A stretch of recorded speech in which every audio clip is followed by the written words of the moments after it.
जय हिंद साथियों, आज के सेशन में हम देखने वाले हैं राज्य के नीति निर्देशक तत्व यानी कि डीपीएसपी। इसकी चर्चा संविधान के किस भाग में है? तो अगर हम भाग की चर्चा करते हैं तो किस भाग में है? तो भाग आपका 4 में है। किस अनुच्छेद से किस अनुच्छेद तक है?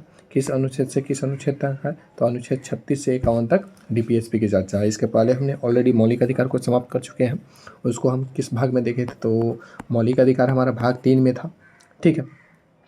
और उसका अनुच्छेद कहाँ से कहाँ तक था? तो 12 से अनुच्छेद 35 तक था, ठीक। उसके बाद यही नीति निर्देशक तत्व शुरू हो जाता है, अनुच्छेद 36 से अनुच्छेद 51 तक चलता है। भारतीय संविधान की अगर हम बात करते हैं तो एक किस देश के संविधान से राज्य के नीति निर्देशक तत्व लिया गया है? तो ये आपका लिया गया है आयरलैंड से लिया गया है।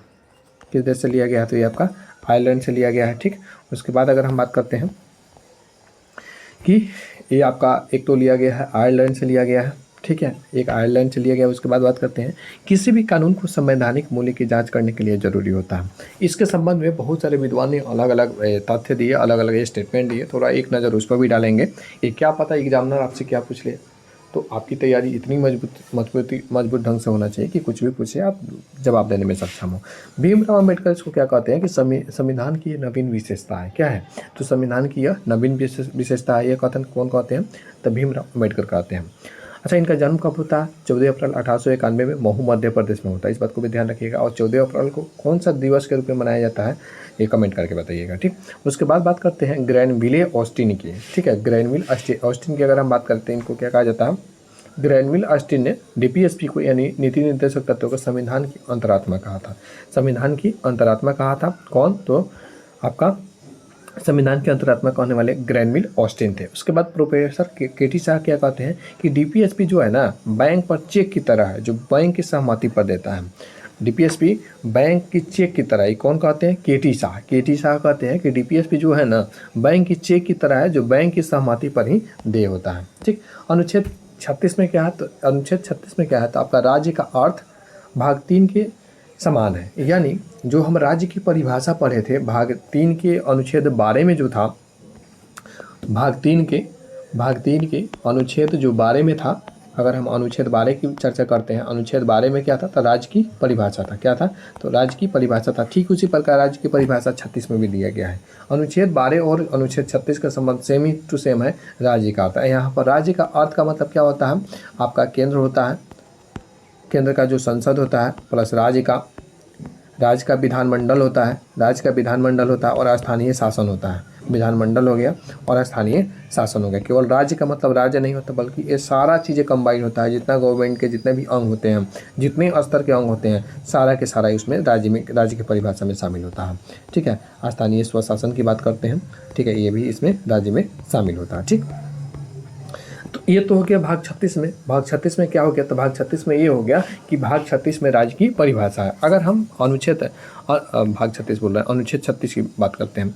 उसके बाद हम अनुच्छेद अगर 37 की बात करें तो अनुच्छेद 37 क्या है? तो इस भाग में निहित प्रावधानों को किसी भी न्यायालय द्वारा लागू नहीं किया जा सकता है। मौलिक अधिकार में जनरली ये देख रहे थे कि जो भी आपको मौलिक अधिकार दिया गया है, अगर वैसा नहीं होता है काम, वैसा जो कुछ भी दिया गया वैसा कुछ नहीं होता है, तो फिर आप सुप्रीम कोर्ट में क्या कर सकते हैं? उसको अपील कर सकते हैं। लेकिन जो नीति निर्देशक तत्व है उसमें आप ऐसा कुछ नहीं कर सकते हैं। इसमें जो नीति निर्देशक तत्व में जितने भी नियम कानून बनाए गए हैं उसको न्यायालय द्वारा नहीं कराया जा सकता है, न्यायालय द्वारा लागू नहीं कराया जा सकता, ठीक है।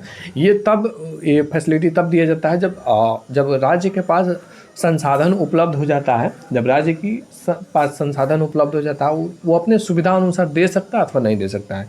इसमें आप न्यायालय नहीं जा सकते, एक बात ध्यान रखिएगा, ठीक।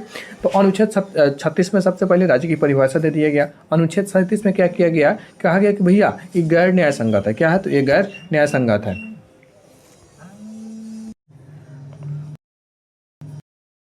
तो अनुच्छेद 37 में क्या है? एक मिनट, ब्लूटूथ कनेक्ट नहीं है का? अनुच्छेद 37 में कि यह गैर न्याय संगत है, इसको हम क्या कर नहीं सकते हम कि इसको हम संविधान द्वारा लागू नहीं करा सकते हैं। इसको हम क्या कर सकते हैं? संविधान द्वारा लागू नहीं करा सकते हैं, ठीक। उसके बाद बात करते हैं अनुच्छेद 38 में क्या है? तो अनुच्छेद 38 में आपका राज्य का कल्याणकारी लक्ष्य निर्धारित किया गया। क्या क्या कल्याणकारी लक्ष्य हो सकता है? तो राज्य जो है सुरक्षा और संरक्षण द्वारा लोगों के कल्याण को क्या करेगा? बढ़ावा देगा, ठीक है। लोगों को क्या करेगा? कल्याण को बढ़ावा देगा।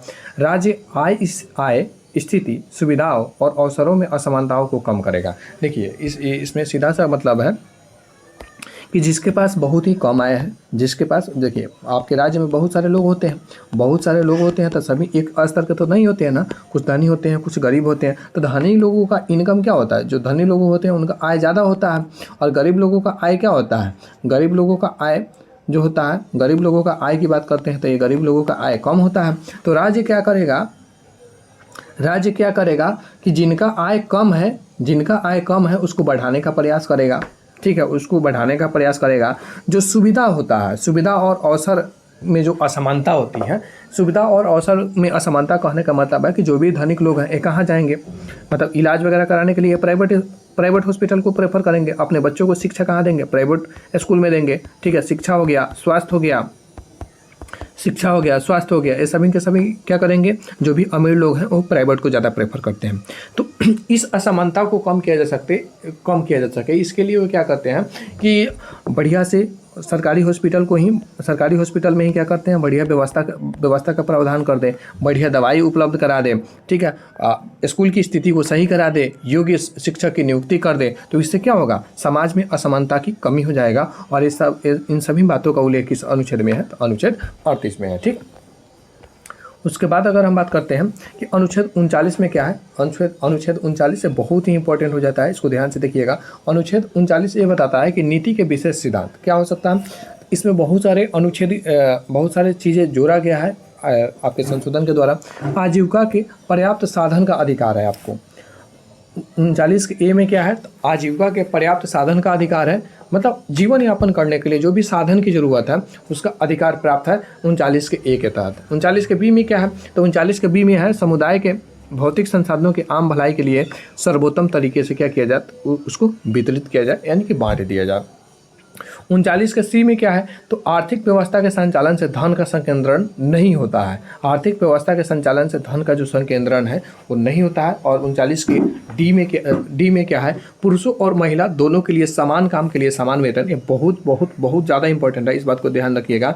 39 के डी में क्या प्रावधान है कि पुरुषों और महिलाओं के लिए समान कार्य के लिए समान वेतन का प्रावधान है इसमें। उसके बाद बात करते हैं कि नागरिकों के स्वास्थ्य और ताकत का दुरुपयोग नहीं किया जा सकता और आर्थिक आवश्यकताओं के कारण उन्हें उनकी उम्र या ताकत के लिए अनुपयुक्त व्यवसाय में प्रवेश करने के लिए मजबूर नहीं किया जा सकता है। इस बात को भी ध्यान रखा जाता है। और ये आपका 39 के ई में है। और 39 के एफ में क्या है, तो 39 के एफ में आपका ये है कि बच्चों को स्वस्थ तरीके से विकसित होने, स्वतंत्रता और समान के अवसर और सुविधाएं दिया जाना चाहिए। बच्चों से संबंधित है कि जैसे आंगनबाड़ी वगैरह चलता है तो इसी अनुच्छेद के तहत चलता है, ठीक है, जिसमें बच्चों के स्वास्थ्य तरीकों से क्या करता है, विकसित किया जाता है, उनको समान अवसर दिया जाता है, बढ़िया सा फैसिलिटी दिया जाता है, ठीक है। तो ये बच्चे को समर्पित है। किस चीज़ को समर्पित है, ये बच्चे को समर्पित है। किस चीज़ को समर्पित है, तो ये आपका बच्चे को समर्पित है, ठीक। उसके बाद बात करते हैं और इसको जो है आपका 39 का एफ को संविधान संशोधन के द्वारा जोड़ा जाता है। कौन सा संविधान संशोधन होता है, तो आपका 42वां संविधान संशोधन होता है। और कब जोड़ा जाता है, तो 1976 में जोड़ा जाता है, ठीक। चलिए उसके बाद बात करते हैं अनुच्छेद 39 के ए की।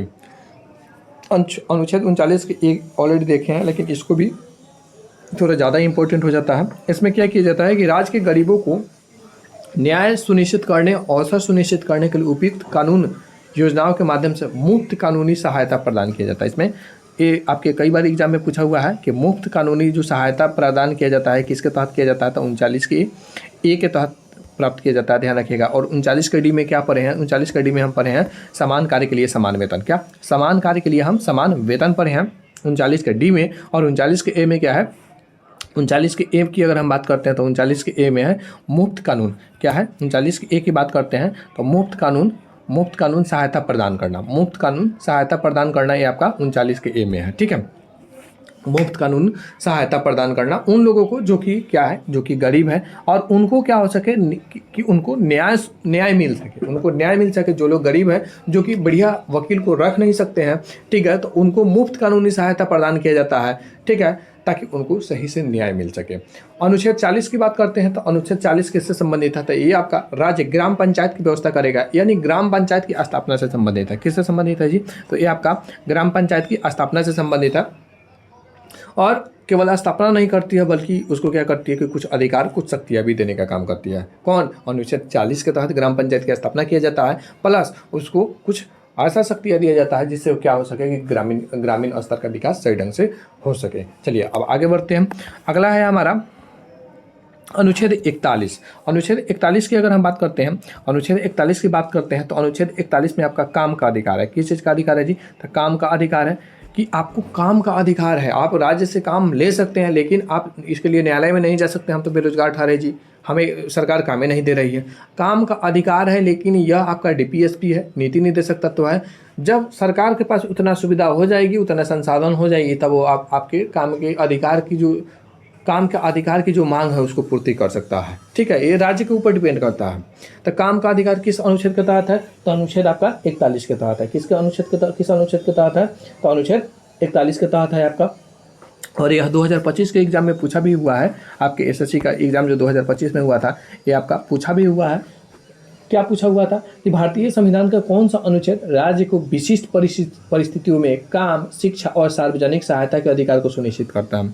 न केवल काम, बल्कि यहाँ हम जैसे जैसे आगे बढ़ेंगे कि ये शिक्षा का अधिकार भी देता है, और साथ ही साथ न केवल शिक्षा का अधिकार देता है बल्कि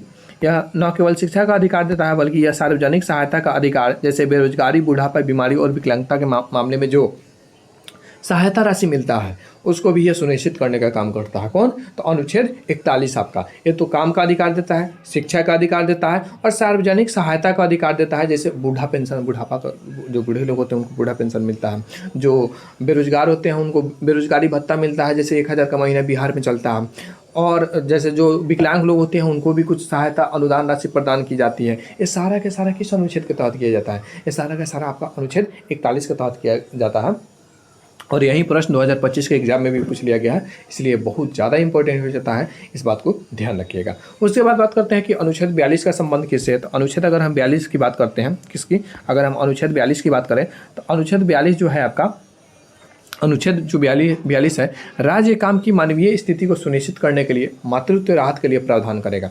यानी काम, केवल आप काम दे दीजिए, काम देना पर्याप्त थोड़े है जी, काम देना पर्याप्त नहीं है। अनुच्छेद 42 ये तय करता है कि काम के साथ साथ आपका जो मानव उचित दशा होना चाहिए, मतलब वैसा स्थिति होना चाहिए, वैसा कंडीशन होना चाहिए जिसमें लोग सही ढंग से काम कर सकें। उनके स्वास्थ्य पर, उनके मानसिक, उनके स्वास्थ्य पर, उनके विचार पर कोई नैतिक दबाव न पड़े, उनका स्वास्थ्य पर कोई नेगेटिव प्रभाव न पड़े।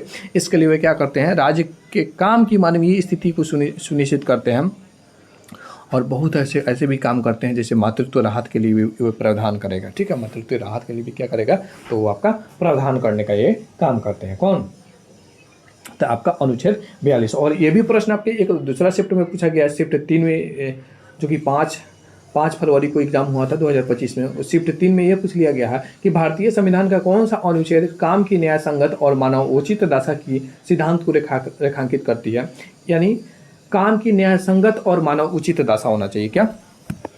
न्याय संगत और मानव उचित दशा होना चाहिए। एक तो न्याय संगत होना चाहिए, न्याय के अनुकूल होना चाहिए, न्याय संगत होना चाहिए, और दूसरा मानव उचित होना चाहिए। ठीक है, दूसरा क्या होना चाहिए? मानव उचित होना चाहिए। ये कौन सा अनुच्छेद तय करता है? तो ये आपका अनुच्छेद 42 तय करता है। ठीक है, इसकी चर्चा किस में है, किस अनुच्छेद में है? तो अनुच्छेद 42 में है। ठीक है, चलिए उसके बाद हम आगे बढ़ते हैं, श्रमिक और सहकारी अधिकार की बात करते हैं। किसकी? श्रमिक और सहकारी अधिकार की बात करते हैं, वर्कर्स एंड कोऑपरेटिव्स की बात करते हैं। तो श्रमिक और सहकारी अधिकार की बात करते हैं। अनुच्छेद 43 किससे संबंधित था? अनुच्छेद 43 किससे संबंधित है? तो अनुच्छेद जो 43 आपका जीवन यापन लायक मजदूरी। अब काम सबसे पहले 40 में देखे थे, ग्राम पंचायत की स्थापना 41 में देखे थे, काम का अधिकार 42 में क्या देखे थे? काम का, अब काम दे दिए, ठीक है, अब काम के लिए उचित दशा भी होना चाहिए। ठीक है, मानव उचित दशा होना चाहिए, न्याय संगत स्थिति होना चाहिए। अब ये तो ठीक है, आपने काम दे दिया, आपने काम का अधिकार था तो काम दे दिया 41, उसके बाद 42 में मानव उचित दशा दे दिया, लेकिन आप बताइए पैसा कितना दीजिएगा? ठीक है, अब बताइए पैसा कितना दीजिएगा? सॉरी, लास्ट में काम करने के बाद जो लेबर होते हैं पैसा मांगते हैं ना भैया, तो वो बताते हैं कि बताइए कितना पैसा दीजिएगा। तो उतना मजदूरी होना चाहिए जिससे उनका जीवन यापन चल सके। ऐसा नहीं है कि दिन भर काम कराएं और लास्ट में 100 रुपया देकर थमा के कह दिए कि हो गया तुम्हारा मजदूरी। ऐसा नहीं हो सकता है। अनुच्छेद 43 में इसका प्रावधान है कि जीवन यापन लायक मजदूरी सुरक्षित किया जाएगा। इसके तहत जीवन का एक सभ्य, मानक, सामाजिक और सांस्कृतिक अवसरों का पूरा आनंद लिया जाएगा। इसमें और जो राज्य में कुटीर उद्योगों को बढ़ावा देने का भी प्रयास किया जाता है। राज्य में किस चीज़ को बढ़ावा देने का प्रयास किया जाता है? तो राज्य में आपका कुटीर उद्योग को बढ़ावा देने का प्रयास किया जाता है। 43 के ए में क्या है भैया? तो 43 के ए में है कि राज्य किसी भी उद्योग के प्रबंधन में, कोई भी अगर उद्योग चल रहा है उसमें वर्कर काम कर रहा है, तो जो भी श्रमिक काम कर रहा है उसको प्रबंधन में भी, मैनेजमेंट में भी भागीदारी सुनिश्चित किया जाएगा। ऐसा नहीं कि केवल आप लेबर से काम कराएंगे और उसको आप शामिल नहीं करेंगे, प्रबंधन में शामिल ही नहीं करेंगे और केवल शोषण ही करेंगे, ऐसा बिल्कुल नहीं चलेगा। तो अनुच्छेद 43 का ये आपको प्रावधान देता है। इसमें ये बात कहा गया है कि जो उद्योग का जो भी प्रबंधन होगा, जो भी मैनेजमेंट होगा, उसमें जो भी वर्कर है, जो भी श्रमिक है, उनकी भागीदारी सुनिश्चित होगा। ठीक,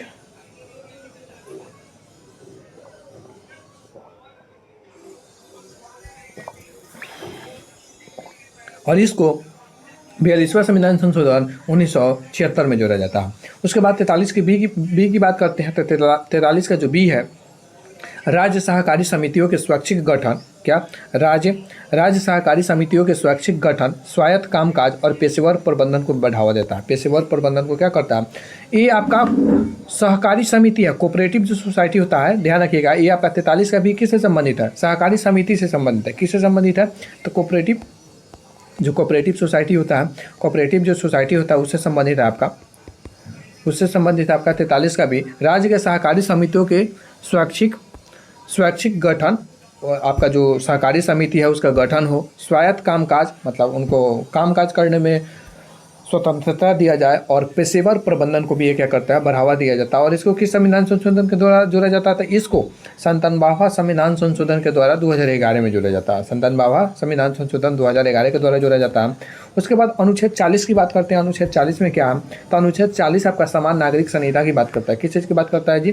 तो आपका अनुच्छेद जो 40 है, 40 नहीं बल्कि 44 है, अनुच्छेद जो 44 है वो सामान्य नागरिक संहिता की बात करता है, यूसीसी की बात करता है। और राज्य क्या करेगा? इसको सुनिश्चित करने के लिए प्रयास करेगा। आप करंट में ये बताइए कि स्वतंत्रता प्राप्ति के बाद कौन ऐसा राज्य है जहां सबसे पहले यूसीसी लागू हुआ? तो वो आपका उत्तराखंड है। और दूसरा राज्य कौन बना है? तो आपका गुजरात बना है। इस बात को भी ध्यान रखिएगा।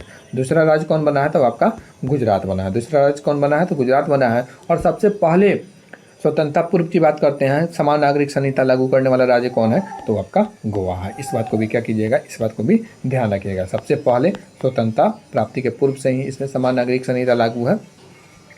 अच्छा, अनुच्छेद जो 45 है इसमें क्या चीज़ है, किस चीज़ से संबंधित है? तो अनुच्छेद जो आपका 45 है, राज्य 6 वर्ष तक बच्चों को निःशुल्क देखभाल करने का प्रयास करेगा। जैसे आंगनबाड़ी जो चलता है वो इसी के प्रावधान के तहत चलता है। राज्य 6 वर्ष तक के बच्चों को निःशुल्क देखभाल करने का प्रयास करेगा। ठीक है। उसके बाद 14 वर्ष की आयु पूरी करने तक सभी बच्चों के लिए अनिवार्य शिक्षा का भी प्रावधान है। 14 वर्ष की आयु को पूरा करने के लिए सभी बच्चों के लिए अनिवार्य शिक्षा का भी प्रावधान है। और क्या किया जाता है? इसको 86वां संविधान संशोधन द्वारा इसको जोड़ा जाता है। किसके द्वारा? तो 86वां संविधान संशोधन के द्वारा इसको क्या किया जाता है कि जोड़ा जाता है। और इसी के साथ यहाँ तो जोड़ा जाता है, आर्टिकल 21 ए में भी इसको क्या किया जाता है कि ऐड कर दिया जाता है। ठीक है। उसके बाद अगर हम बात करते हैं, ध्यान रखिएगा इसमें ध्यान रखिएगा कि आपका 14 वर्ष की आयु तक, यानी 6 से 14 वर्ष की आयु तक, लगभग 8वां क्लास तक राज्य सरकार की जिम्मेवारी होगी कि उनको अनिवार्य शिक्षा का प्रावधान करे। ठीक। उसके बाद ये आपका 44 हो गया, 45 हो गया, बहुत इंपॉर्टेंट है, ध्यान रखिएगा। हम 46 की बात करते हैं। अगर हम अनुच्छेद 46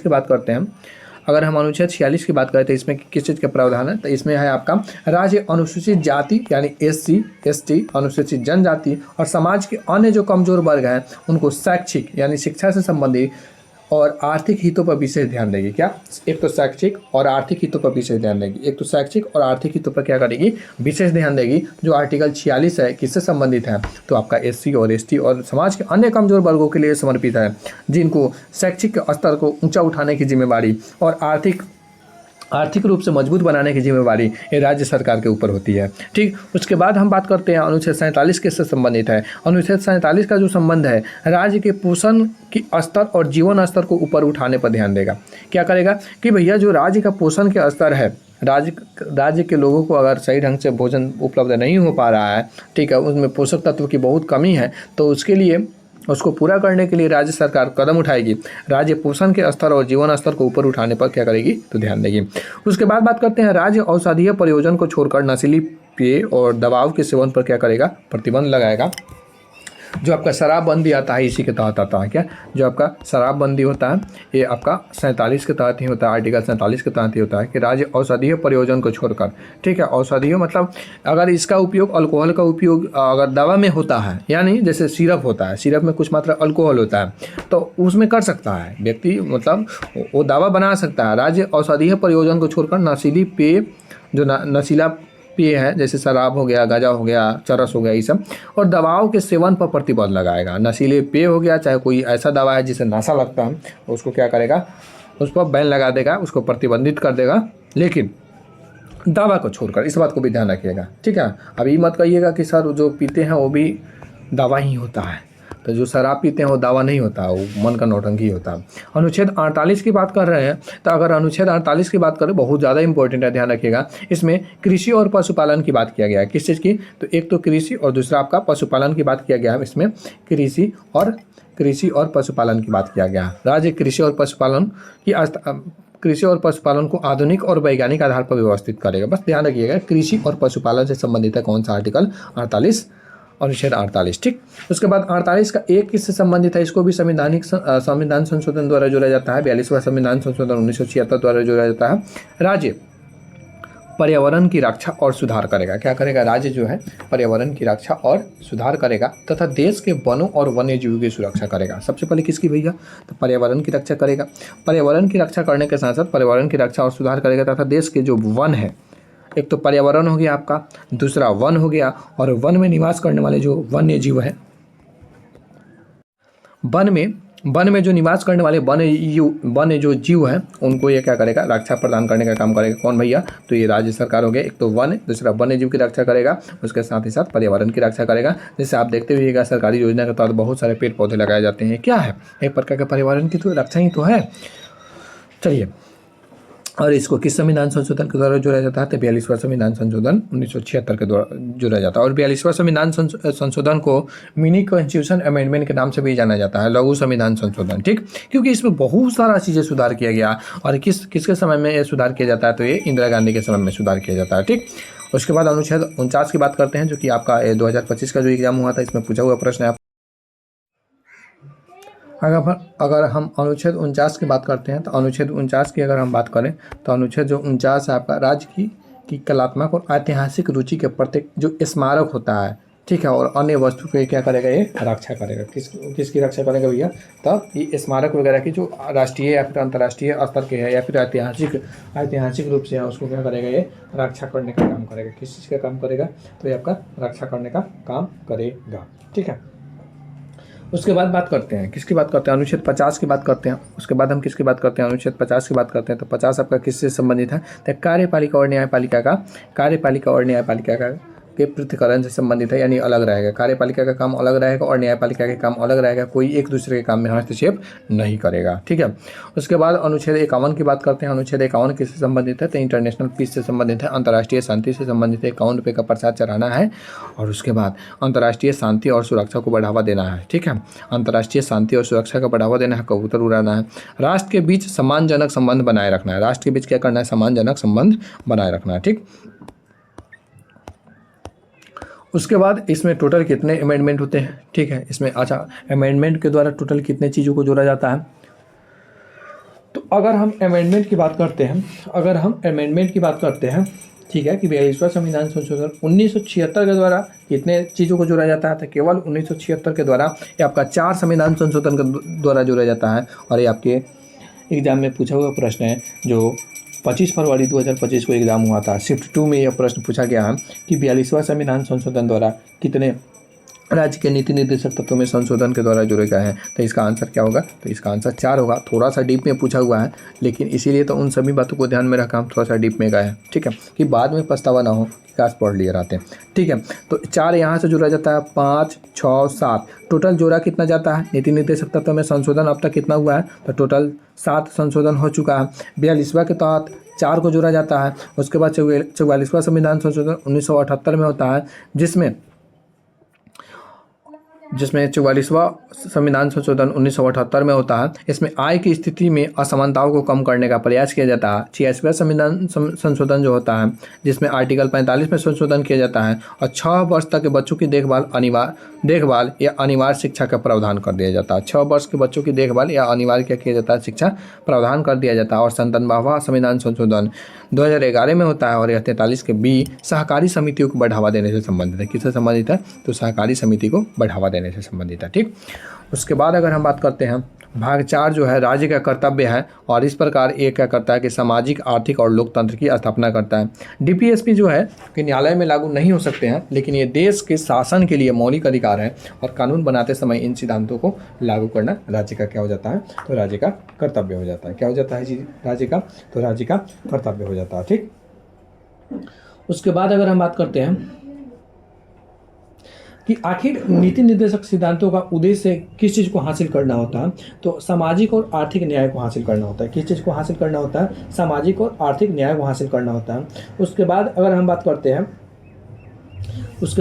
बात करते हैं कि इसमें नीति निर्देशक तत्व में कुछ ऐसे भी तत्व हैं जो कि गांधीवादी सिद्धांत पर आधारित है। जो कि किस चीज़ पर आधारित है? तो गांधीवादी सिद्धांत पर आधारित है।